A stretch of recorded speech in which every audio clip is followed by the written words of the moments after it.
Ok,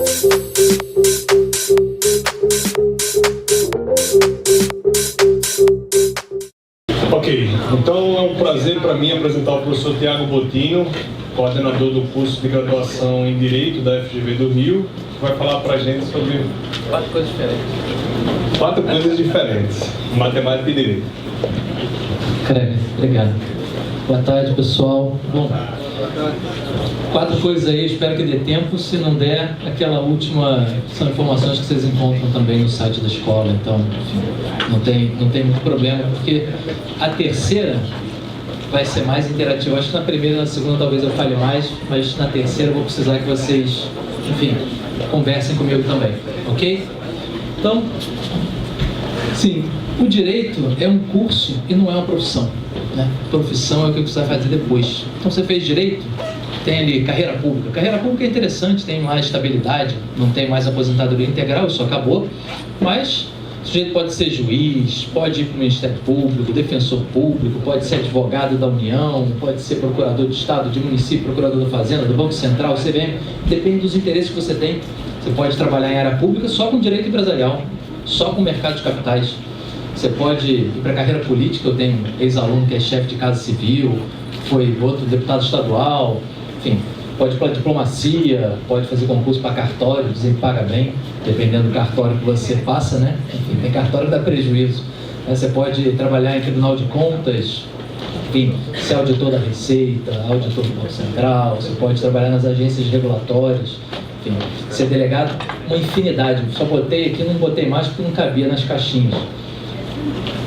Carreira privada, igualmente amplo, né? Você quer trabalhar no escritório, pode ser um escritório pequenininho, só seu, pode ser um pouquinho maior, pode ser médio, pode ser gigante. Tem escritórios que tem mais de 300 advogados aqui, dali parece mais uma empresa do que um escritório de advocacia.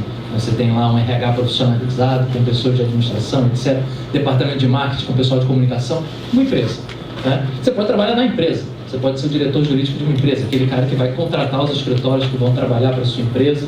Enfim, banco, corretora, essa parte aqui tem crescido muito. Esses litigation funds são mais ou menos o seguinte: um fundo de investimento olha todos os processos, vai lá e faz uma análise. Por exemplo, aqui o Sidney resolveu processar o professor Camacho, está pedindo 100 milhões de dólares. Só que ele não vai receber agora, né? Esse processo vai demorar quanto tempo? 5 anos, 10 anos? O fundo vai lá, examina, vê qual é a probabilidade do Sidney ganhar. Quanto que ele vai ganhar, quanto que ele não vai ganhar, quanto que vai demorar. Faz uma proposta com certo deságio para o Sidney, compra o direito dele e esse fundo fica litigando em nome do Sidney enquanto o professor Camacho. E ganha e tem ali um lucro. Saber fazer essa análise de probabilidade de ganho, de quanto que vai ganhar, quanto que não vai ganhar, você tem que trabalhar com uma multiplicidade enorme de dados. Ver como que o tribunal já decidiu daquela forma, em casos parecidos, semelhantes e tal, porque às vezes não tem um idêntico, e você faz esse tipo de análise como se fosse investimento, como se estivesse trabalhando no mercado financeiro. As pessoas estão botando dinheiro nesse fundo, porque esse fundo vai dar um rendimento. Você já tem grandes empresas que fazem isso com direito. Compra de crédito, análise desse crédito, com a finalidade, obviamente, de obter lucro para os seus investidores. Vocês têm aqui organizações internacionais, que pode ser ONU, né? Pode ser ONU, mas pode ser FIFA. Tem tanto um ex-aluno na ONU como um ex-aluno na FIFA. Ambas, né? Assim, a FIFA tem até mais países associados do que a ONU, para vocês terem uma ideia. Então, você vai trabalhar muito, você pode trabalhar no terceiro setor, fantástico, como carreira privada, né? Enfim, claro, você pode, tendo o viés de empreendedorismo, montar o seu próprio negócio. E a gente vai falar um pouquinho desse negócio aqui mais tarde. E tem a carreira acadêmica, fantástica também, super estimulante do ponto de vista intelectual. Você pode trabalhar numa universidade pública, privada, centros de produção de conhecimento, que é o que a gente chama dos think tanks. Pode trabalhar em consultoria, né? Assim, fazendo consultoria acadêmica ou até trabalhando em empresa de consultoria. Grandes empresas multinacionais de consultoria costumam contratar pesquisadores para fazerem trabalhos específicos, né? E podem fazer pesquisa aplicada, que é uma das coisas que mais me encanta, né? Você produzir conhecimento olhando um problema real do país onde você está. E essa é uma pergunta difícil, né? Assim, vocês saberiam responder se matemática é um diferencial do direito ou não é? Normalmente você olha o cara do direito, ele parece a Nazaré ali, e fala assim, nossa, né? Quanto que soma número ímpar, né? Sempre foi um mistério para mim essa coisa de número ímpar. Nunca entendi muito bem, né, como é que eles encaixam ou desencaixam. Mas a ideia é mostrar que hoje talvez desde sempre, mas hoje ainda mais, matemática é sim um diferencial no direito. Esse artigo aqui é do ano passado, né? Um ano e pouquinho, e cada vez mais as pessoas têm se dado conta da importância da matemática no direito, porque não é a matemática em si, né? O que ela desenvolve em você, né? Ela desenvolve uma capacidade de raciocínio analítico, né? De lógica, de proporcionalidade, de probabilidade. Todas essas skills, essas habilidades, essas formas de enxergar o mundo, essa lente que você coloca, te ajuda a ver o fenômeno jurídico de outra forma, e isso é um diferencial na sua atuação. E a gente pode até discutir o quanto isso já existe e se isso é bom, se isso é justo, se isso é razoável, se isso é eficiente, se isso é necessário. A verdade é que hoje o direito está, assim, tomado de questões envolvendo matemática e inteligência artificial, né? Ontem, jantando com o professor Kreley, a gente estava jantando? Almoçando. Ele me contou um caso, eu falei assim, pô, eu já li esse caso em algum lugar. Aí, pô, mandei um WhatsApp lá pra minha filha e falei assim, filha, tira essa foto desse livro que tá aí na estante, pô, ela mandou pra mim, mandou o índice, e aí tava falando com o Kreley, porque esse caso que ele me contou tá no livro. Uma série de casos, né, reais, onde a matemática foi usada para decidir se a pessoa seria condenada ou absolvida, por exemplo. Nesse caso específico que a gente estava conversando, a pessoa tinha sido condenada e justamente depois foi absolvida, justamente, mas tanto no primeiro caso como no segundo, o que convenceu, no caso, os jurados depois do tribunal, foi matemática. Né? Como que você argumenta aquele caso? Porque no direito é interessante, né? Às vezes você não é uma questão de só, ou às vezes não é uma questão at all, de você provar algo. É uma questão de você convencer. Você pode convencer alguém de um fato sem ter uma prova cabal daquilo. Você pode convencer sem ter prova nenhuma. O uso de ciência exata como argumento de convencimento é fortíssimo.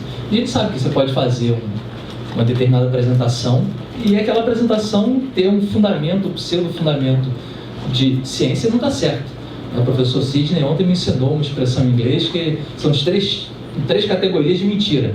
Tem as mentiras, como é que é? Damn lies, né? Que seriam as mentiras desgraçadas, e tem as estatísticas, que é a terceira categoria e pior delas, que talvez você não consiga identificar. Então, saber isso também é importante para o profissional de direito, saber ler e entender tudo isso. Um dos casos interessantes que eu trouxe para mostrar para vocês é um software desenvolvido por uma empresa americana chamado Compass, né?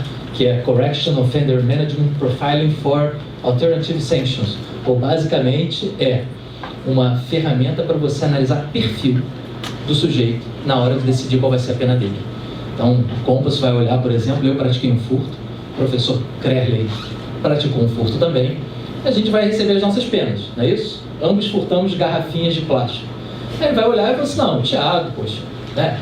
Sujeito, estudou, homem, branco, mora no Rio de Janeiro. Kreley, homem, branco, mora em Maceió. Minha pena vai ser o dobro da dele.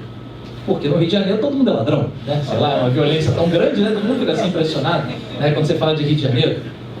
Faz sentido isso? Faz sentido ver quantas multas de trânsito eu recebi e ele recebeu na hora de definir qual vai ser a minha pena? Não estou dizendo que isso está dentro do algoritmo. Mas o que está dentro do algoritmo?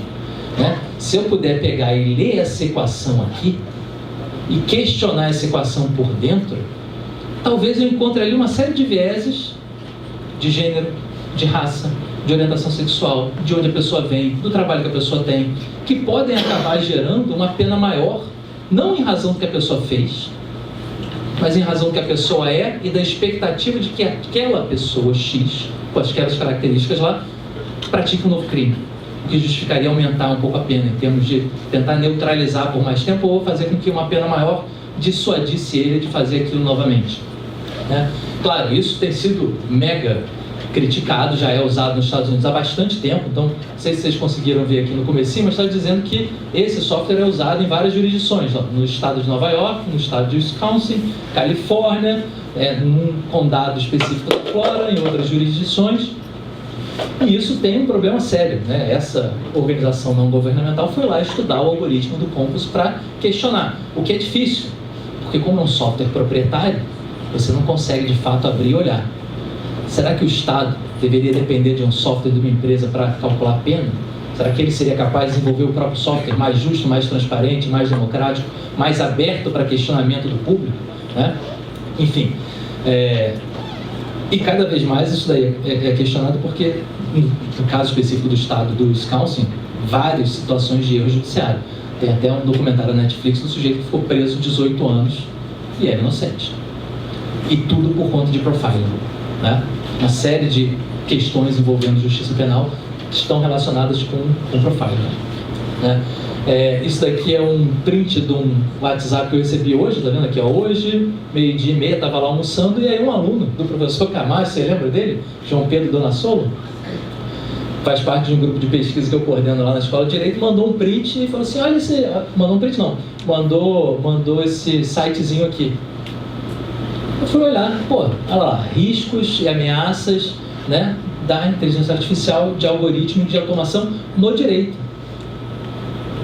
E a gente pode ser assim, tem 1 milhão de coisas que a gente pode pensar, né, como que é importante para alguém do direito, sei lá, solucionar um problema tipo um carro automático da Tesla atropela e mata uma criancinha. Ok, a empresa vai pagar uma indenização, você tem uma responsabilidade civil. Eventualmente o dono daquele automóvel pode ser responsabilizado civilmente, porque é o que a gente chama de uma responsabilidade objetiva. Não interessa o que a pessoa fez diretamente, ela é responsável por aquilo. Só para diferenciar o que é responsabilidade objetiva e subjetiva, né? Um ônibus atropela e mata uma pessoa. Quem vai pagar a indenização para a família é a empresa de ônibus. Mas quem vai ser processado, condenado e preso é o motorista do ônibus. No caso de um carro automático, eu sei quem vai pagar a indenização, mas quem é que vai para a cadeia por causa daquela criancinha que morreu? O dono da Tesla, que nunca botou o pé no Brasil, nem sabe onde é que o Brasil fica? Ou vai ser aquele programador? É uma boa. Botar a culpa no programador? Que às vezes é um sujeito que, sei lá, está lá na Índia, programando, né? Uma empresa mundial, o cara pode estar em qualquer lugar do planeta. E aí? Ele que é o responsável pela criancinha que morreu no Brasil? Ou é o dono do carro que estava dormindo e confiando naquele carro automático que ia dirigir, né? Respeitando as regras de trânsito, que tem sensores que avisam, não é isso? Para impedir colisão, etc, etc. E você pode, enfim, daí gerar 1000 outros problemas. No Brasil, a gente também tem inteligência artificial nos tribunais. Esse Vitor é um software usado pelo Supremo Tribunal Federal. Ele faz triagem, né? Triagem de petição. São milhares de petições que chegam no Supremo Tribunal Federal. Você tem um programa que é capaz de ler, categorizar, separar, organizar o que vai para lá, o que vai para cá. O ganho de tempo aqui foi de 44 minutos para 5 segundos. Provavelmente algum funcionário perdeu o emprego, né, porque a tarefa dele era ficar ali lendo, né? Se esse cara tinha que ter formação em direito para estar lá, menos um emprego na área jurídica que foi tomada por uma máquina. Que, assim, a gente não tem que brigar com a tecnologia, né? Estava conversando ontem também com o professor Cid. A gente vai perder. O que a gente tem que fazer é saber como receber, saber como usar, né? E eu tenho certeza de que hoje quem começa a fazer direito, se não souber programar, se não tiver um mínimo de interesse em entender lógica matemática, esse corre o risco de talvez não ter um futuro na profissão. E os outros correm um sério risco de se darem muito bem na profissão. Né? Acho que hoje é mais importante saber Python do que saber alemão. Não é? Não, mas antigamente o sujeito tinha que saber alemão para ele poder ler um clássico jurídico em alemão. Hoje em dia você precisa saber alemão para ler em alemão? Você tem cada vez mais inteligências artificiais capazes de traduzir aquilo. Assim, o Google Translator para o alemão é péssimo, mas enfim. Você consegue buscar, e ainda que você não encontre aquilo, saber programar é mais importante do que saber uma série de outras línguas. Até porque é uma língua universal, né? É uma língua que todo mundo usa, mais do que inglês, né? E não digo Python, né? Matemática é esse idioma universal. Então, assim, selecionei aqui uma série de notícias, assim, das principais discussões do que a gente está tendo hoje, né? A gente já tem algoritmo, não só fazendo triagem de petição, mas escrevendo decisão judicial, que depois um juiz vai lá, revisa, assina, etc. Né? Cada vez mais, o quanto que isso impacta, né, nas garantias. E uma última notícia, que tem mais ou menos um mês, né, um pouquinho menos de um mês, a gente está discutindo aí um projeto de lei para regulamentar a plataforma, não é isso? Fake news, o pessoal chama de fake news, mas é muito mais do que isso. Se você não conhece como aquilo funciona, será que você vai saber regular isso bem? Não é só para aplicar o direito, é para produzir o direito. Cada vez mais essa interação e esse conhecimento é, eu diria, essencial.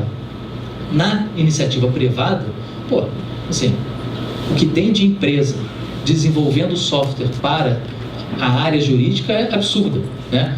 Eu selecionei essa daqui, que é uma empresa londrina, porque o diretor jurídico, por acaso, estudou lá na FGV. Se formou, não dá para ver, mas em 2012. Naquela época, a gente ainda não tinha uma disciplina obrigatória de programação para advogados. Ele fez como eletiva. Hoje é obrigatória.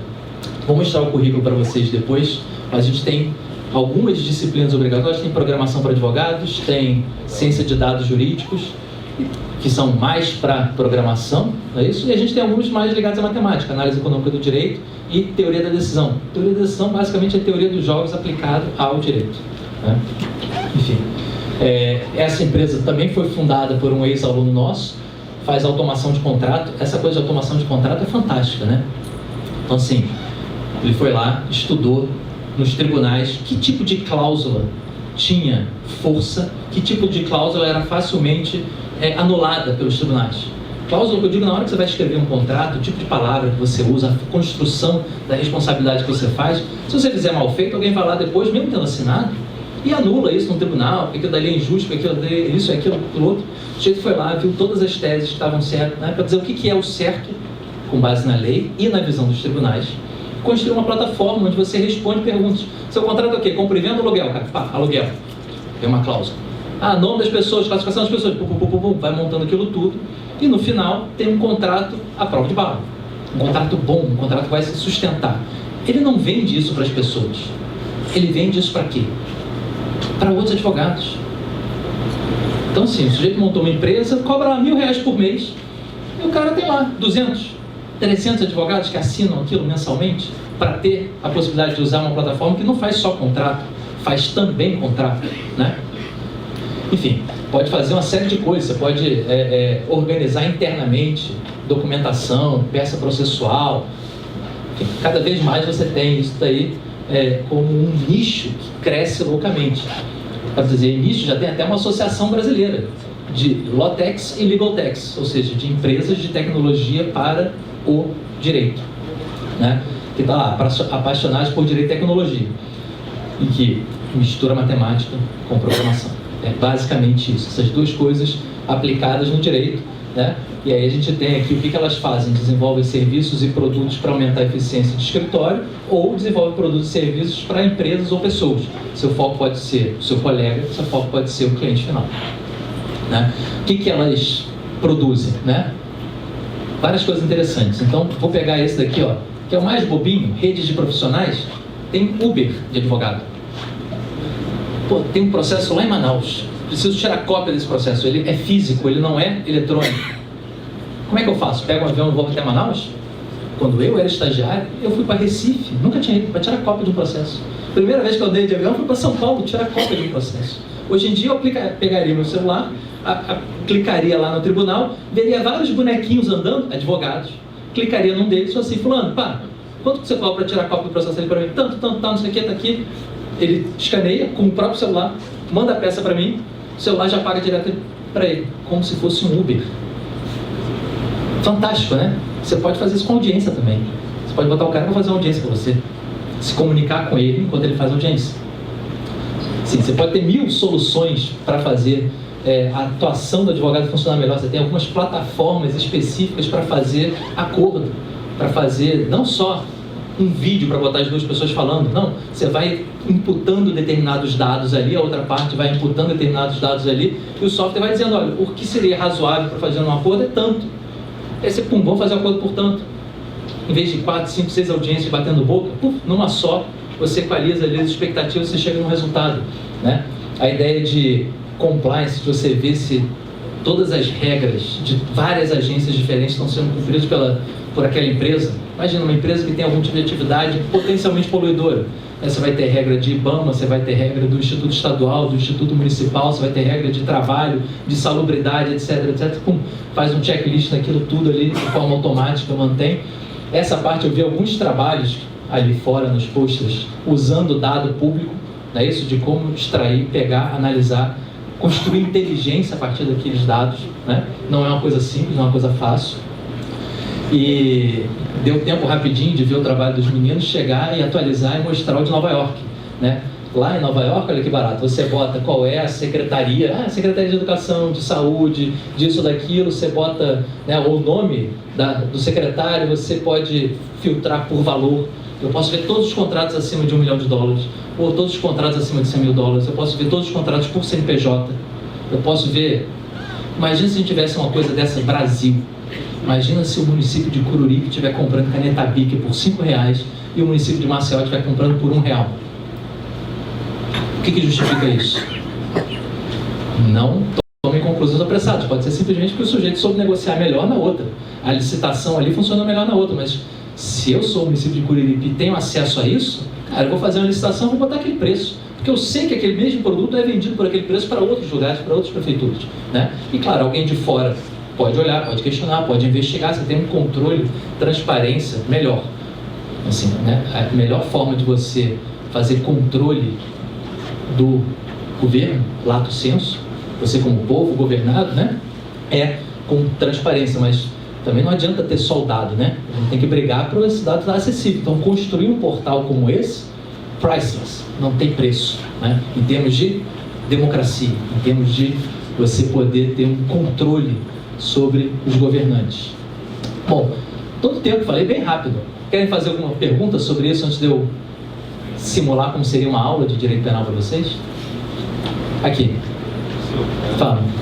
Fala alto para todo mundo ouvir. Sem medo, vai. Era mais um exemplo particular dos algoritmos das inteligências artificiais usadas no ambiente do direito. Aí queria ver mais especificamente das usadas no tribunal, que condenaram ou que absolveram pessoas. Então, a gente não usa software para condenar ou absolver. Ainda. Pode ser que chegue nisso, né? Aqui é para calcular pena. Para calcular pena, porque um dos elementos que o juiz tem que levar em consideração na hora de fixar a pena é o quanto de pena seria necessário para desestimular que aquela pessoa fizesse outro crime no futuro. Outras pessoas fizessem outro crime olhando aquilo. O quanto de tempo que seria necessário para neutralizar aquela pessoa eventualmente, né? Deixá-la fora à margem da sociedade. Sim, é uma função muito subjetiva. Assim, o nosso Código Penal hoje diz o seguinte: na hora de fixar uma pena, a gente vai levar em consideração personalidade do sujeito, conduta social do sujeito, antecedentes do sujeito, motivos, circunstâncias, consequências do crime. É muito subjetivo. Você pode ir, sei lá, de 2 a 12 anos de prisão por crime de corrupção, por exemplo. Como que você fixa em 2? Como que você fixa em 12? Dar objetividade para isso é algo importante. Da mesma forma que eu estou falando que a gente tem que controlar o executivo, a gente tem que controlar o judiciário, a gente tem que ter transparência e clareza sobre quais são os critérios para tirar tempo de vida em liberdade da pessoa. O algoritmo, supostamente, faz isso de forma mais objetiva, né? Porque, sei lá, às vezes o juiz que condenou o Crerli e o juiz que condenou o Thiago são juízes diferentes e vão dar penas totalmente diferentes com base nas suas visões de mundo, nas suas trajetórias, etc. Às vezes um desses juízes teve um dia uma garrafinha azul.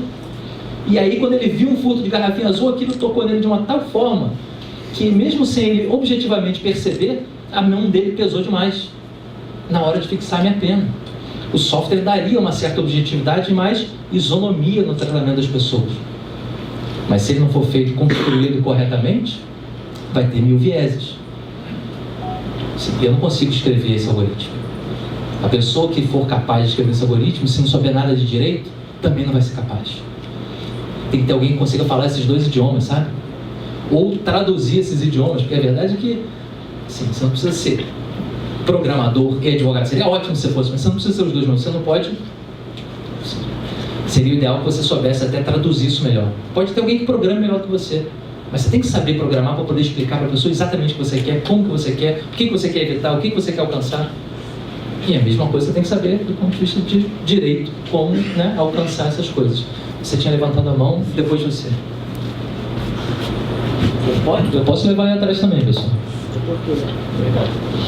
Como que uma máquina consegue ter senso de justiça que até a pessoa fala inteira? Não tem. Como é que uma máquina vai ter senso de justiça? Você pode ensinar ela, não é isso?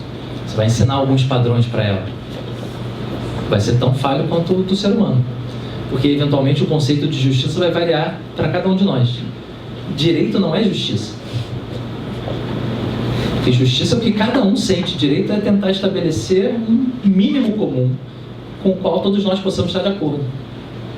E que vai, eventualmente, ser um sinônimo de justiça. Mas eu posso dizer que, para mim, justo seria outra coisa.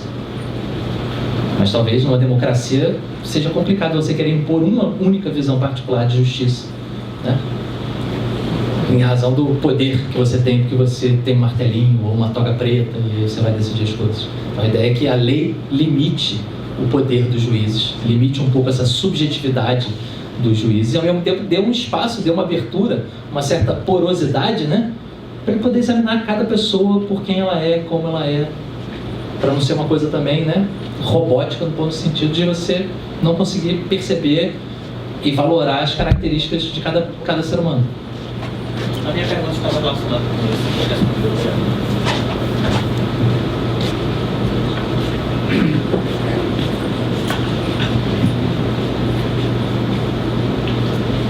O senhor falou que na grade curricular de Direito, certo? Certo. Tem também teste sobre programação. Certo.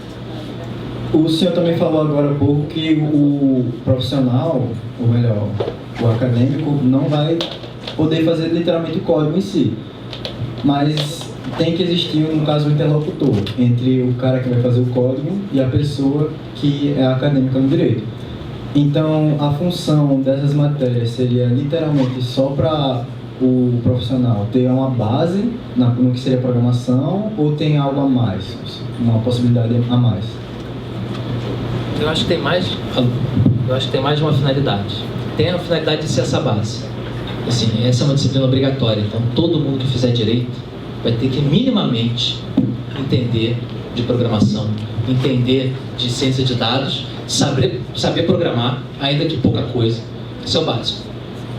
Primeiro objetivo. Segundo objetivo, despertar o interesse das pessoas. Porque vocês estão aqui porque vocês já têm isso, né? E há milhares de outras pessoas que não têm isso, que jamais foram despertadas para essa questão. Esses caras talvez tenham contato ali pela primeira vez cursando direito, que é uma coisa que talvez não esperassem, né? E o melhor dos mundos é se você quiser fazer uma dupla graduação. Você faz direito, faz ciência de dados. Faz direito, faz matemática. Olha que fantástico, né? Então, sim, 3 objetivos. E assim, tudo isso eu estou explicando porque, de um modo geral, as pessoas pensam assim, não, direito é humanas, né? Poxa, esse meu diferencial, que é ter esse tipo de raciocínio, que é ter esse tipo de conhecimento, eu não vou conseguir usar lá. Não vai ser, enfim, vai ser um desperdício, né? Não vai ser um desperdício. Vai ser sim um diferencial. As pessoas estão caminhando para isso. Talvez assim, os currículos tradicionais ainda não foram para isso. Se você for olhar o currículo da USP, cara, tem direito romano 1, direito romano 2. Eu fico imaginando, né? Assim, claro que a gente descende de uma tradição jurídica, etc. Mas você precisa começar na Roma Antiga para poder entender como lidar com o mundo hoje? Ou assim, você precisa entender isso em detalhes? Assim, como é que eles, né, regulavam Uber na Roma Antiga? Porque a nossa discussão aqui foi, isso é um serviço público, não é um serviço público, eu vou taxar igual taxo táxi, eu vou exigir que o cara tenha uma concessão do governo, não vou? Como é que, né, qual vai ser a responsabilidade civil? É da plataforma, que bota o motorista em contato com o cliente, ou é, né, só do motorista? São essas discussões que são problematizadas hoje. Tem relação de emprego? Então, assim, eu estou discutindo direito administrativo, direito regulatório, direito tributário, direito trabalhista. Lá na Inglaterra disseram, não, ó, o motorista de Uber é funcionário da empresa. Matou o negócio, porque o negócio não previa o pagamento de uma série de direitos. E aí? Então, é um pouco isso que eu estou tentando dizer, assim, os currículos mais tradicionais estão olhando para o passado. Assim, o currículo da FGV Direito Rio está olhando para o futuro. Talvez coisas que, assim, hoje estão começando, mas que daqui a 10 anos, que quando você vai estar começando a vida profissional, vão ser fundamentais. E tem um pouco isso, né? A vida profissional não é uma corrida de 100 metros rasos, é uma maratona. É muito longa, né? E eu sei que para vocês que são bem mais jovens, o tempo é percebido de uma outra forma, né? O sujeito tem, sei lá, 18 anos. Um cara que tem 18 anos, 5 anos é, né, uma parcela gigantesca da vida dele. Para mim, 5 anos não é uma parcela gigantesca, certo? Eu posso planejar daqui a 5 anos achando que isso é curto prazo, porque no conjunto da minha vida isso é pouca coisa. Então, a gente está olhando longo prazo de formação. Alguém tinha levantado a mão ali? Alguns casos que já aconteceram com minha família foi o desinteresse de buscar os direitos através de buscar os direitos. Minha família tem um caso de que trabalha, mas minha família tem uma escola de manutenção de celular. E por algumas vezes a gente já caiu em algumas situações complicadas por causa de estudos de outras pessoas. Só que meu pai é uma pessoa que não gosta muito de ir atrás de certas coisas. Ele acredita que ir atrás de um direito, ir atrás de um tribunal, seria só dor de cabeça a médio prazo e que ele ia acabar gastando mais do que o direito dele, digamos assim. Então, o que eu estou pedindo é, o senhor tem como me dar uma noção de como é o seu trabalho como parte do direito? Porque assim, eu da minha parte tenho noção nenhuma do direito. Minha família sempre foi avessa a recorrer a esse tipo de coisa. Eu poderia falar especificamente sobre cada uma daquelas carreiras ali. Como é a vida de cada um daqueles caras ali. Né? Como é a vida do advogado, como é que funciona do juiz, promotor, defensor. Eu compartilho um pouco esse sentimento do seu pai, sabe? Eu fiz direito, estou há 20 anos trabalhando com isso, eu quero distância da justiça. Mas assim, claro, se o tempo que eu for perder e a dor de cabeça que eu for ter não compensar o que eu tiver que ganhar, eu vou procurar meios alternativos de resolver aquilo. Meios alternativos não significa pegar o sujeito pelo pescoço e arrancar o dinheiro do bolso dele, não é isso, né? Cada vez mais você tem formas alternativas de resolução de conflito que não são via justiça, né? Arbitragem, negociação, mediação, você tem, assim, cortes organizadas fora do Poder Judiciário para, enfim, dirimir determinadas disputas, etc. Mas sim, a justiça é cara e lenta. Não inventaram nada melhor, é igual a democracia. Nossa, como é complicado a democracia. Também não inventaram nada melhor até agora, né? Então tem um pouco isso. Às vezes ele só fez uma conta, assim, esse cara está me devendo R$50, não vou perder tempo com isso não. Está me devendo R$500, também não compensa. O dia que eu vou perder passando a tarde inteira no fórum, escolha dele, custo-benefício. É essa análise que ele está fazendo, né? Ele sabe que se ele quiser alguma coisa, pode pegar um advogado e ir lá, quanto tempo vai demorar para conseguir, etc, né? Vai ser mais fácil, mais difícil, vai ter recurso, não vai ter recurso. Talvez se você tivesse essas informações todas, você pudesse fazer essa análise e chegar num resultado diferente do dele. Às vezes ele chega nesse resultado porque talvez não tenha essa visão, né, mais ampla do funcionamento. Eu vou colher mais uma, depois vou dar aula, depois faço mais uma sessão, pode ser? Voltando um pouquinho ao que o senhor falou sobre classificação, triagem de documentos, eu queria saber, para a gente fazer um programa como esse, a gente teria que dar muitos exemplos para esse nosso robô que vai classificar. Porém, os nossos exemplos, como o senhor falou, dependem muito da emoção do que o cara que está julgando, o cara que está dando aquela penalidade para aquela pessoa, ela vai dizer, olha, talvez no passado eu tenha visto a cena de roubo, então por isso me marcou bastante, eu vou dar um peso maior. E aí a gente vai lá, pega esse documento descrito de como é que ocorreu, qual foi a penalidade dessa pessoa, dá como exemplo para o robô, aí o robô vai lá e coloca isso no seu conjunto de conceito, digamos assim. Conjunto de treinamento seria. Como é que a gente dá uma puxada de orelha no robô para dizer, olha, esse tipo de coisa daqui você deve ignorar, porque são muitos pontos. Sim. Se a gente for catalogar cada um deles... Como é que é seu nome? Felipe. O Felipe, então, eu acho que o difícil é nem fazer isso. Porque só, eu posso pegar 80 anos de jurisprudência de um tribunal, mapear os elementos, mandar ele ler e padronizar. O problema é que eu quero que ele faça diferente, porque eu não acho que isso daí que está sendo feito há 80 anos é bom. O problema é dar um novo. Porque senão ele vai estar só repetindo alguma coisa que já é feita, e eu não sei qual é a imagem que vocês têm do Poder Judiciário no Brasil. Mas eu acho que ele poderia melhorar muito. E muitas vezes ele não melhora justamente porque você está só reproduzindo coisas. Assim, eu tenho um aluno, ex-aluno, né? Enfim, passou no concurso, virou juiz. E aí ele falou assim, Thiago, eu cheguei na vara para tomar posse, assumi, sentei lá, veio um funcionário que trouxe para mim um pendrive. E falou assim, ó, estão aqui, doutor, todos os modelos do juiz anterior. Ela me deu como se aquilo dali fosse um tesouro, sabe? Como se fosse um baú cheio de moeda de ouro. E eu fui ver, aqueles modelos eram decisões feitas de uma lei que já tinha inclusive mudado, mas que o pessoal estava ali repetindo e repetindo e repetindo. Olha, sabe? Então assim, dá para construir. Você tem um universo, assim, a quantidade de dado que existe é gigantesca. Então o problema não é alimentar e mandar o software criar um padrão, é como melhorar isso, é como construir uma coisa melhor.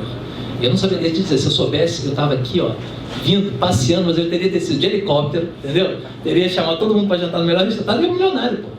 Né? Mas, ó, quem sabe esse cara que está sentado aqui hoje, né? Ali, você, tinha mais uma, não tinha? É, você tinha, não tinha?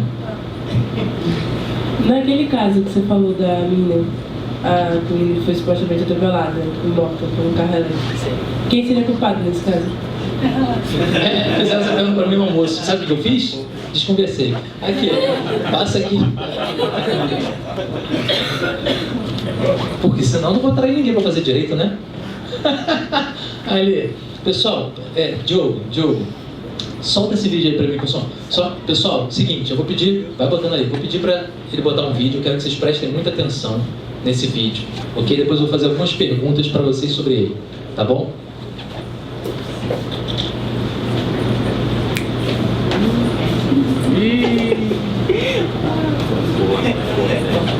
Vê se o som tá bom. Se não conhece, vai voltar pro som. Verdade.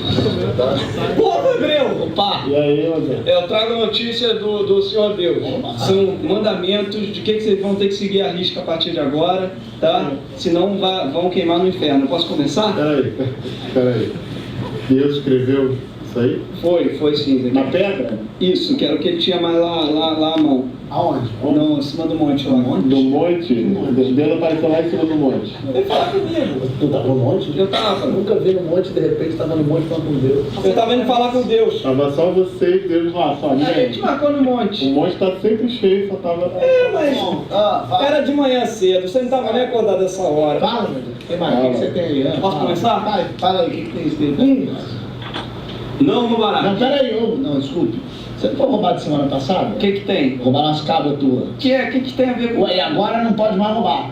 Não. Por que não? Por que não pode roubar? Porque Deus falou que não pode. Deus falou. Deus falou que não pode. Antes podia, agora não pode. Posso passar pro próximo? Continua. 2. Frequentarás a igreja no sábado e nos dias santos. Ô Moisés, a igreja que é sua, né? Isso. Não, é de Deus. É de Deus. É de Deus, mas o Moisés Tem uma só, cara. E aí você que administra o esquema lá da igreja. Exatamente. Qual que é o problema? É que cuido. O que mais que tem escrito nessas pedras? Agora fiquei curioso, agora fiquei interessado. 3.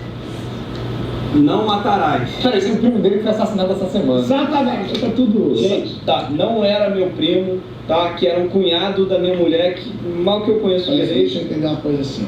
Então tá, não pode matar.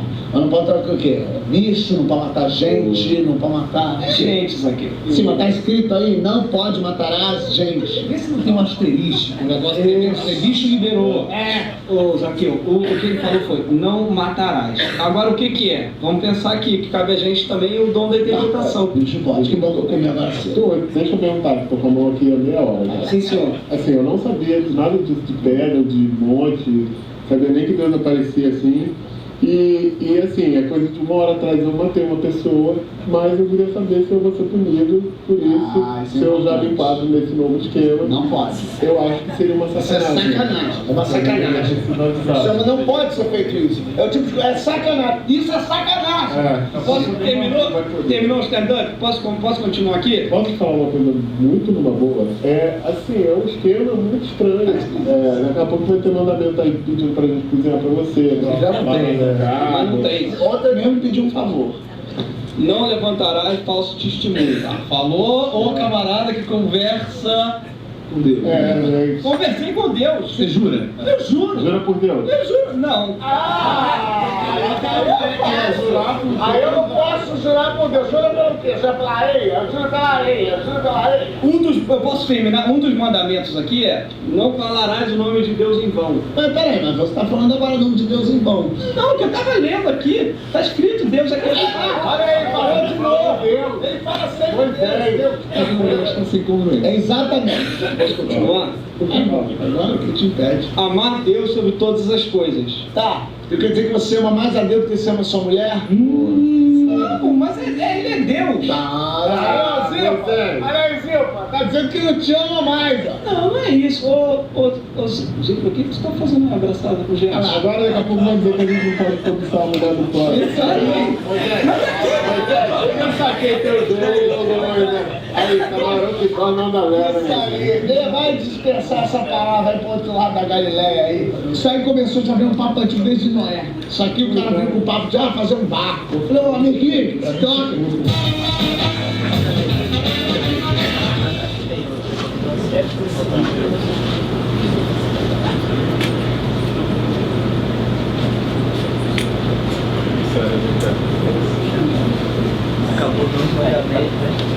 Assim tá bom. Viram o vídeo? Isso aqui é uma aula, primeiro dia de aula. Tem uma frase aqui embaixo, que é o artigo 1º do Código Penal, e que também está no artigo 5º da Constituição. Diz: não há crime sem lei anterior que o defina, nem pena sem prévia combinação legal. Se a gente pegar só essa primeira parte, não há crime sem lei anterior que o defina, e tentar associar a essas passagens aqui, vocês conseguiriam? O seguinte, a cena que ele fala é o seguinte: porque Deus falou que não pode. Ah, não pode mais roubar? Por que não pode mais roubar? Porque Deus falou que não pode. Aonde que essa situação aparece nessa frase? Não há crime sem lei anterior que o defina. Quem quiser falar, só levantar a mão. Tem. Qual é a palavra, uma palavra, que transmite essa ideia? Falou. Não. Comissão. Assim, se vocês ficarem chutando, uma hora vocês vão acertar porque tem um pequeno número de palavras, não é isso? Então a gente pode fazer o seguinte: a gente pode parar, pensar, lembrar da cena e tentar entender o que é que naquela mensagem lá Moisés estava passando e como que isso aparece nessa frase aqui. Ali, ó, menina que se espreguiçou, você levantou o braço ou só espreguiçou? Só espreguiçou, né? Combinação? Não. Gente, ali atrás, ali. Lei. Lindo, lindo, lindo, lindo, lindo, lindo. Ó, para estimular.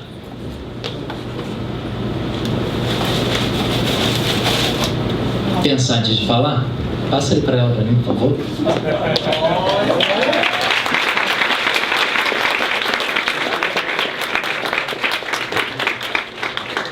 Sim. Por que lei? Não, segura, Craig. Por que lei? Você falou lei, mas por quê? Em relação ao vídeo, antes podia roubar, agora não pode mais porque Deus falou, e você falou que porque Deus falou que não pode, aqui pra gente não é Deus, é lei. Porque no caso aqui está dizendo como é que diz o artigo? Não há crime sem lei anterior que o defina. No caso isso aí é uma cláusula, né? Quê? O nome disso aí é uma cláusula, né? É uma cláusula. No caso aí na cláusula está dizendo que não há crime sem lei anterior que o defina, certo? Isso. Ali ele estava dizendo no vídeo que Deus estava dizendo que não podia. O que Deus disse era lei. Sim. Aí está dizendo que não pode por conta da... O que Deus disse era lei, sim. Quem decide o que pode ou não pode ser feito por alguém? Lá, Deus. Pra gente, lei. Então assim, se não tiver uma lei dizendo que aquilo é proibido, você pode fazer. Se não tiver uma lei dizendo que aquilo é crime, a gente pode fazer. Mas assim, o que vocês entendem por lei? Porque vê bem, você olha assim, nossa, um texto tão fácil, tão rápido, né? 10 palavras, mole de entender. Não, o que é lei? Sim, você tem 3 poderes: executivo, legislativo, judiciário. Qual desses 3 que faz lei? Legislativo. Mas o executivo também. O executivo faz medida provisória. Mas medida provisória não é lei. É lei até caducar. Você faz uma medida provisória, ela vai valer igualzinho lei durante 30 dias. Se o Senado e a Câmara não aprovarem, ela desaparece. Lula fez uma medida provisória organizando os ministérios, a Câmara aprovou, se o Senado não aprovar, desaparece. Todos aqueles ministérios voltam a ser como eles eram antes. Você pode fazer medida provisória sobre tudo, menos direito penal. Por quê? Porque aí você está dando uma pena para uma pessoa usando o seu entendimento de mundo sobre aquilo. Sim. Porque o presidente está fazendo. É o presidente sozinho que faz. Mas você está dizendo que é um entendimento de mundo só dele? Assim, você acha que ele não tem legitimidade para representar o povo brasileiro, é isso? Tem, porque ele já foi eleito pela maior parte da população. Mas só assim... Não é diferente de vontade geral e isso. Tem, mas assim, o presidente sozinho, eu não sei quantos votos o Lula recebeu. Imagina aí, 51 milhões. Bolsonaro recebeu 50 milhões. Tanto um quanto o outro, sozinhos, têm mais votos do que todos os deputados e senadores somados. Porque assim, um deputado não ganha tantos milhões de votos, o cara ganha 200 mil, mas pega lá o resto do coeficiente eleitoral, vai pro Congresso. Dizer que esse cara não tem legitimidade, não tem representatividade, talvez não seja o melhor caminho para justificar por que ele não pode fazer uma lei que define crime. Não tem a qualificação. Que os deputados têm? Porque assim, eu acho muito elitista você virar e falar assim, não tem qualificação para fazer lei. Por quê? Porque ele não fez uma faculdade de direito? Quantos deputados ele fizeram direito e fazem as piores leis do mundo? Não é um problema técnico, até porque o cara pode botar 1000 pessoas para assessorar ele. Porque ele pode determinar, por exemplo, todo o dinheiro pode vir para a conta dele. Ele pode determinar várias coisas que podem favorecer ele, mas ele precisa das pessoas que podem... Tem uma certa lógica nisso que você está falando, mas não é dinheiro vir para a conta. Ele pode pessoalizar isso, né? Ele pode, por exemplo, criminalizar condutas que são praticadas pelos seus opositores, né? Então tem uma coisa de pessoalização nisso. Vou interpretar dessa forma, porque aí fica legal. Eu gostaria de responder com 2 perguntas. Não, tem que ser respondendo com resposta. A primeira seria para ver um tipo de equilíbrio entre os 3 poderes. Porque assim, o executivo tem obrigações para o executivo. Eu gosto da ideia do equilíbrio. Mas por que o Constituinte botou isso para o legislativo e não para o executivo na hora de definir o equilíbrio? Porque eu não estou questionando que tem o equilíbrio, estou questionando por que ficou com ele, legislativo, essa parte. Por que só essa lei fica no Congresso é que pode decidir o que é crime? Visões. O que acontece quando você tem que debater algo com um grupo muito grande e plural? Muitas visões. Você é obrigado a buscar consensos. Você tem que sair dos extremos. Você tem que buscar algo que seja comum a todos. É uma forma, não é isso? Menos perigosa de produzir lei penal. Você não vai conseguir fazer uma lei que, entendeu? Pegue até um grupo minoritário, porque mesmo as minorias conseguem obstar que aquela lei seja produzida. Então ela acaba sendo mais democrática, porque ela é fruto de um debate, de um consenso com uma pluralidade de visões. Às vezes, na hora de votar para presidente, tem 2, 3 coisas que te fazem definir o voto, não é? Isso não significa que você partilha a mesma visão de mundo de todas aquelas outras 50 milhões de pessoas. No Congresso, como isso é mais espalhado e essas preferências estão mais espalhadas, é mais fácil você impedir leis ruins. E como a gente está falando de liberdade individual, assim, o direito penal é a forma mais intensa e forte que o Estado tem de interferir na vida de vocês. Nenhum outro ramo do direito vai poder tirar a liberdade de vocês, ou eventualmente vai poder matar vocês. A gente tem pena de morte, né? Para crimes de guerra, durante guerra. Exceção de exceção, mas tem, tá lá. Então, tem que ter um certo cuidado. Por isso você pode fazer medida provisória de tudo, não direito penal. Mas eu menti, não é só direito penal que não pode. Direito tributário também não pode. Liberdade e dinheiro, né? 2 coisas fundamentais ali que o Constituinte falou assim, ó, segura o governo quando for tratar disso. Tem que participar do debate lá, vamos ver se ele ganha na força do argumento, né? Não pode ser de cima para baixo. Então, eu guardei o passador? Não, eu deixei em cima da mesa.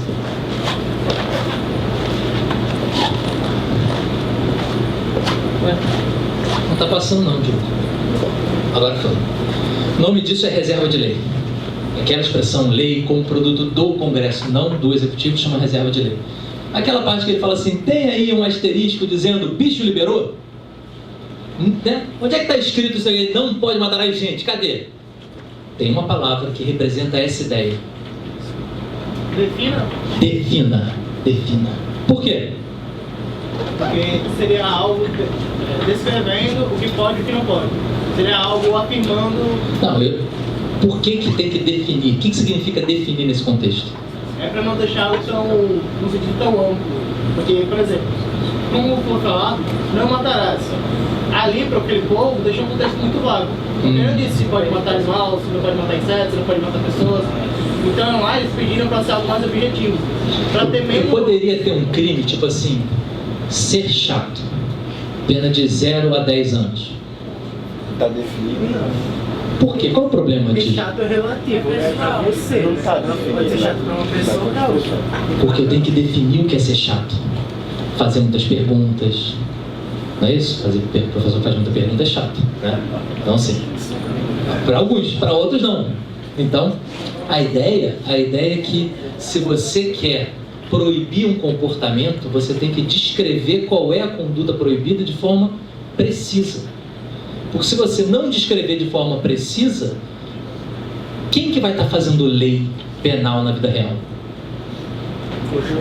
O juiz. E eu não quero que o judiciário faça lei. Eu quero que o legislativo faça lei. Então, se o primeiro ali é para conter o executivo, o segundo é para conter o judiciário. Para chegar naquela divisão de poderes que você falou, né? Cada um no seu quadrado. Então, exigir que a lei descreva com precisão, eu poderia além dizer que assim, tem que ser uma precisão que permita que a pessoa mostre de prova, né? Prove de forma, consiga demonstrar como que aquilo dali aconteceu, né? Eu não posso fazer uma lei que, ainda que seja taxativa, descreva lá, se baseia em algum tipo de presunção que não possa ser provada e demonstrada. Não é isso? Empiricamente. Então tem que ter essa preocupação na hora de produzir a lei penal. E o terceiro ali, qual é a palavra que descreve essa situação? Pô, tem coisa de meia hora atrás eu matei um cara, eu quero ver se eu já me enquadro nesse novo esquema. Prévia. Ou anterior. Né? Qual é a ideia aqui? Por que a lei só pode valer daqui para frente e não pode valer para o passado? Ela não foi definida no passado. Mas por quê? Eu vejo uma situação muito errada, absurdamente errada, uma coisa assim que, meu Deus do céu, hoje aconteceu no almoço. Eu vi o sujeito misturando macarrão com frango catupiry, isso é um crime. Isso é um negócio absurdo. Isso contraria todas as regras possíveis e inimagináveis, entendeu? Por que eu não posso hoje virar e falar assim, vamos prender esse cara agora? Não, mas não tem essa lei. Aí eu faço a lei.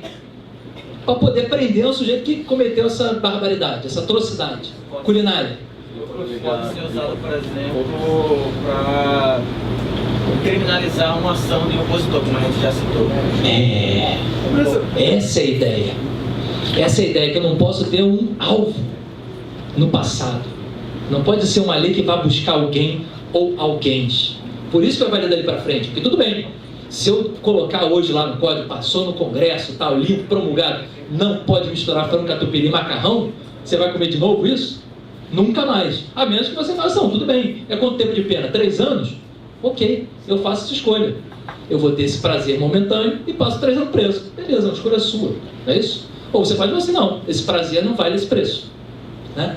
Mas justamente para você poder impedir, né, que essa lei penal seja feita para atacar grupos específicos, né? Ali.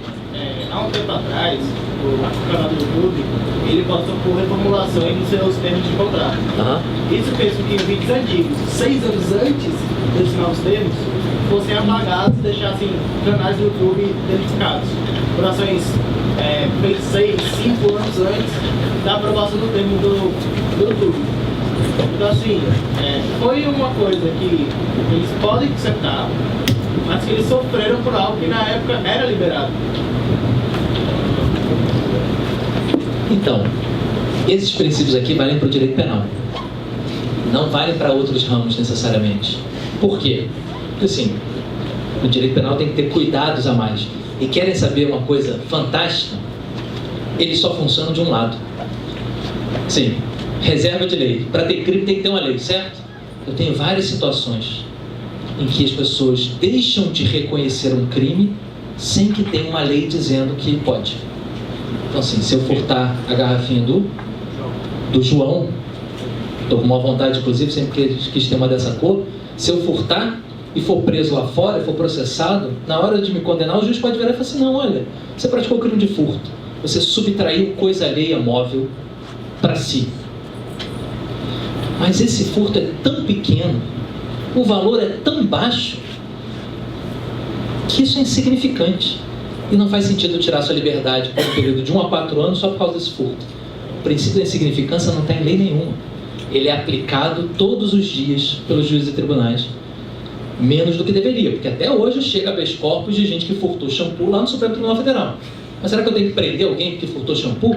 Nesse caso, como é que a inteligência artificial ela poderia ser implementada? Cara, ótima pergunta.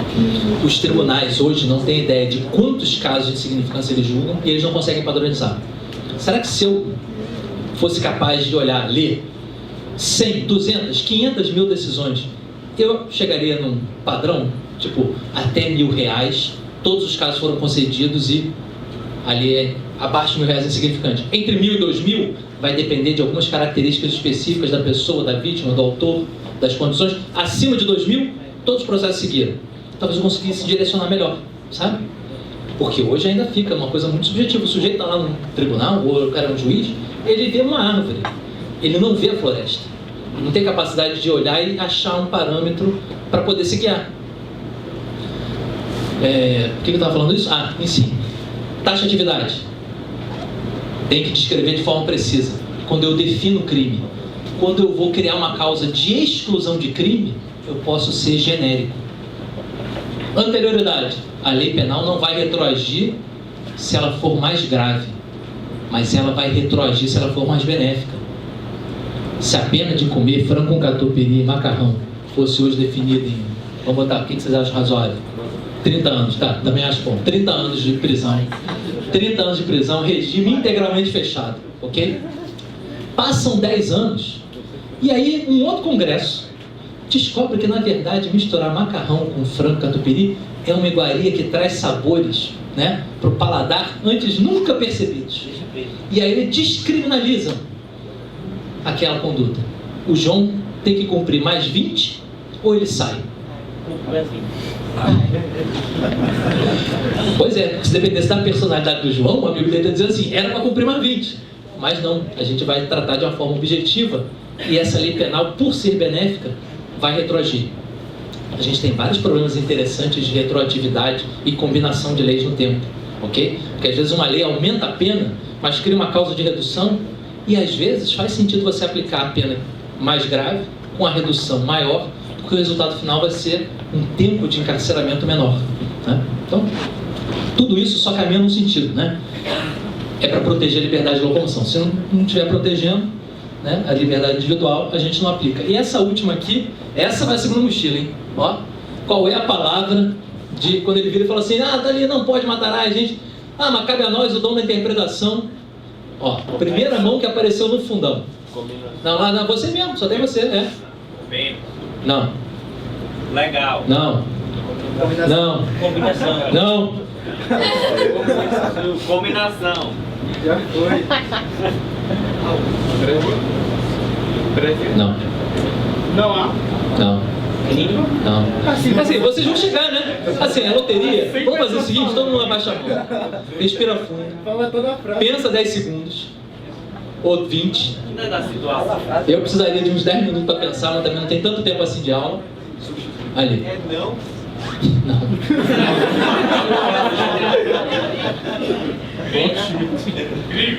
Não. Pessoal, não seria da situação, já que está envolvendo uma situação aí. Vocês repararam que vocês só citaram palavras que não saíram? Não. É defina. É a mesma ideia. É a mesma ideia. Só que de uma outra forma. Você ia falar defina? Mas já saiu, né? Aí você...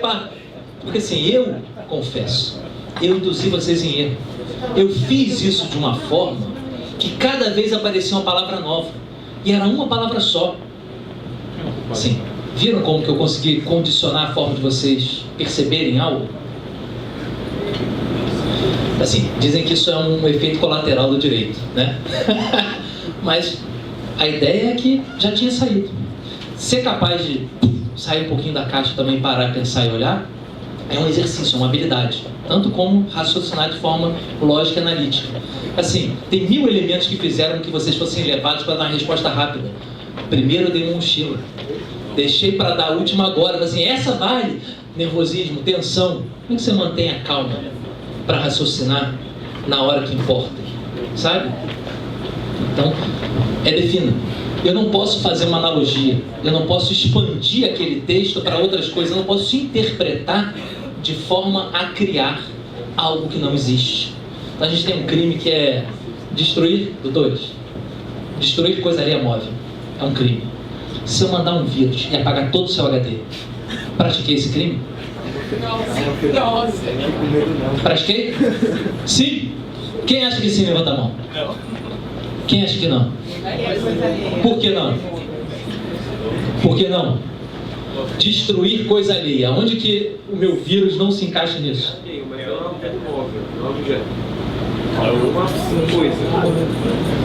Não é coisa.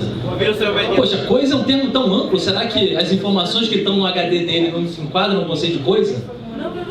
Mas eu gostei da lógica, porque não tem um suporte material. Foi isso que você falou. Não foi você que destruiu, foi o vírus? Sim.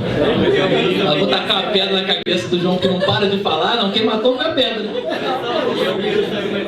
Não vai funcionar. O vírus também foi o mediador, mas quem fez a situação na verdade foi o cara. A verdade é que eu não destruí nada. Eu só reorganizei magneticamente zeros e uns, não foi? Tá tudo lá. Você pode até organizar de novo. Mas a lei diz destruir. Você quer expandir para falar embaralhar? Mas vai organizar para destruir o negócio do cara. Então assim, só se eu tivesse explodido. Aí eu teria destruído. Mas é porque, olha só, pessoal, estou dando esse exemplo simples. Assim que começaram a mandar vírus, o Congresso foi lá e criou um crime. O 163A, que é lá mandar vírus, etc. Tem uma descrição do que é. Certo? Tem. O problema é quanto que eu vou começar a expandir tudo. Assim, eu não sei se vocês acompanharam, mas no ano passado... Como é que eu estou de horário? Tem mais 10 minutos só, né? Não vou contar essa história agora, não. Eu vou passar para a parte outra. E vou passar para a parte rápida, mas, enfim, eu vou estar aí hoje, amanhã, a gente, enfim, discute mais se vocês quiserem depois. Esse é o caso. O Supremo estava discutindo uma situação de 2 policiais que bateram num adolescente para que ele confessasse se ele tinha ou não furtado uma bicicleta. E a discussão era se esse tipo penal aqui, submeter criança ou adolescente sob sua guarda, autoridade ou vigilância, à tortura, pena de 1 a 5, poderia ser aplicado aos policiais. Vocês acham que essa descrição aqui respeita a regra de descrever de forma precisa qual é o comportamento proibido?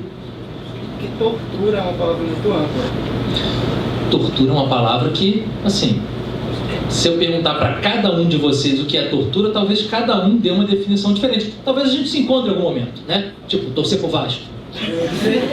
Com certeza vai ter uma unanimidade aqui de que torcer pro Vasco é uma tortura, mas assim, São Paulo também. não é só isso, né? Pode ter muito mais coisa que não está aí. Então assim, se não respeita a regra da taxatividade, eu posso usar para punir o policial? Qual seria a opção se eu não usasse essa regra? A opção seria ofender a integridade corporal ou a saúde de outra. Pena de 3 meses a 1 ano. É uma pena bem menor. Levados pela tentativa de dar uma pena maior para os policiais que bateram naquela criança, o judiciário queria aplicar essa regra aqui, ao invés dessa regra aqui. Esse caso foi parar no Supremo, para o Supremo dizer se esse dispositivo penal estava de acordo com a Constituição ou não. Então a primeira resposta falou ali, não respeita a taxatividade. Posso preencher com conteúdo que não seja jurídico? Posso abrir o dicionário e ver se na definição de tortura do dicionário tem causar sofrimento físico para obter confissão de um crime, que é uma das expressões tradicionalizadas. Posso usar? Por que não? Porque o dicionário foi feito por pessoas. Não foi o Congresso, né, que escreveu o dicionário, né? Eu posso escrever um dicionário e botar lá tortura, então você pro Vasco. Não necessariamente vai encaixar ali, né? Enfim. 3. Posso usar uma convenção internacional que o Brasil é signatário? Tentador, né? Tentador, mas convenção internacional a gente assina no modelo sim ou não. A gente assinou uma convenção, a gente não pode mudar o termo. Por isso que as convenções normalmente elas geram uma obrigação de você internamente criar o crime. O Brasil tinha assinado a convenção 10 anos antes, criando a obrigação de criminalizar a tortura. E a convenção dava lá um texto mínimo, um conteúdo mínimo, certo? Que poderia ser expandido quando o país criminalizasse. O caso do policial encaixava no conteúdo mínimo. Então tinha uma obrigação do Brasil de criar um crime que não existia e uma obrigação do Brasil de dar um conteúdo mínimo, que encaixaria naquela situação. Mas a verdade é que você tinha 6 projetos diferentes, cada um descrevendo de uma forma. Se o judiciário fosse lá e dissesse tortura é isso, ele estaria, na verdade, escolhendo um dos 6 projetos, sem ser Congresso para fazer isso, né? E aí fica essa questão assim, tá, tudo bem, Thiago, entendi tudo isso, ok, taxatividade é importante, mas eu não posso simplesmente ligar o exploda-se e punir esse policial? Porque é um crime grave? Porque são 2 policiais batendo num adolescente. O cara quebrou uma perna, 2 braços, uma costela, concussão cerebral. Tá, tudo isso é mentira, mas é só para dar a gravidade da coisa. Que podia ter acontecido, né? E aí, se for uma situação grave, aplica? Se for uma situação mais leve, não? O Supremo aplicou, por 6-5. E é interessante ver como que eles constroem os argumentos. E um caso que virou o relator do caso, é fantástico. Você espreme, sai uma gota de direito. E o resto é uma retórica fantástica, maravilhosa, trazendo princípios disso, daquilo. E o cara conseguiu convencer, naquele caso específico, a fazer o Supremo não aplicar aquela regra constitucional. Fala, João. Não sei se ele tinha ou não tinha. Nem sei se os policiais foram condenados ou não foram. É interessante, né? Porque a gente fica contaminado pela ideia do policial bater na criança e esquece que, na verdade, o que eles deveriam estar julgando é se esse texto respeita a Constituição ou não. Ok? Então, só para dar um exemplo, para quem balançou a cabeça dizendo que pode punir, não ter princípio da legalidade é o que caracteriza um Estado autoritário. Olha que coisa fantástica isso daqui. É crime toda ação ou omissão dirigida contra a estrutura do Estado soviético.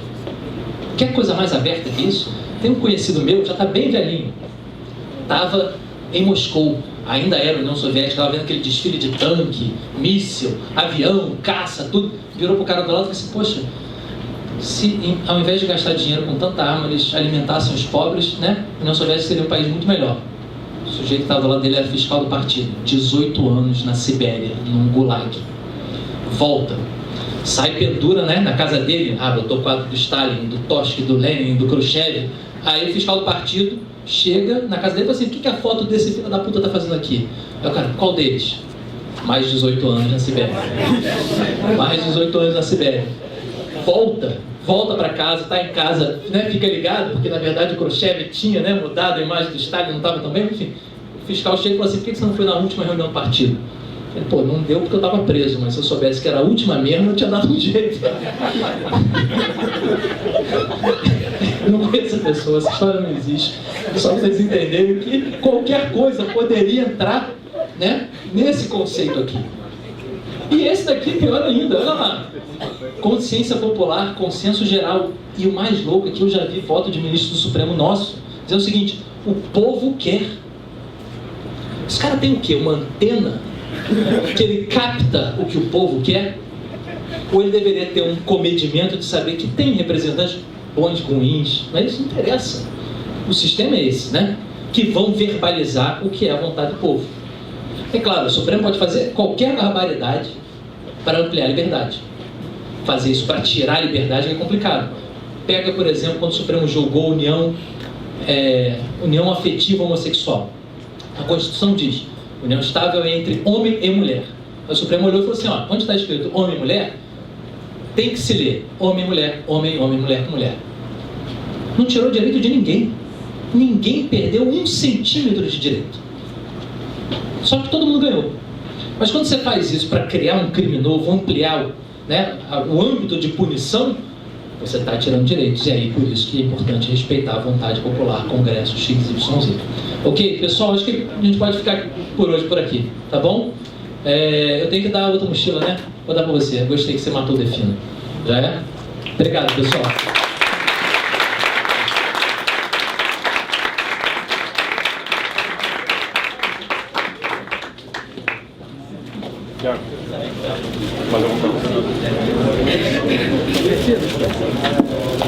Pessoal, em 10 minutos a gente vai ter exposição do pôster do programa 2, tá? Então as equipes de programadores daqui a 10 minutos vão lá para os seus... Daqui a 10 minutos as equipes do programa 2 vão posicionar lá perto dos seus posters, tá? A vida que vai ser a foto 3h15 agora lá na piscina. Vamos. Pessoal, nesse momento todos vão lá para a piscina bater a foto, tá? Nesse momentinho. Por favor, acompanhe o Rodrigo. Tudo bom, Marcelo? Bom, Felipe, você que é um menino informado. Eu não tenho essa palavra aqui, ó. Eu escutei. Odeio essa palavra.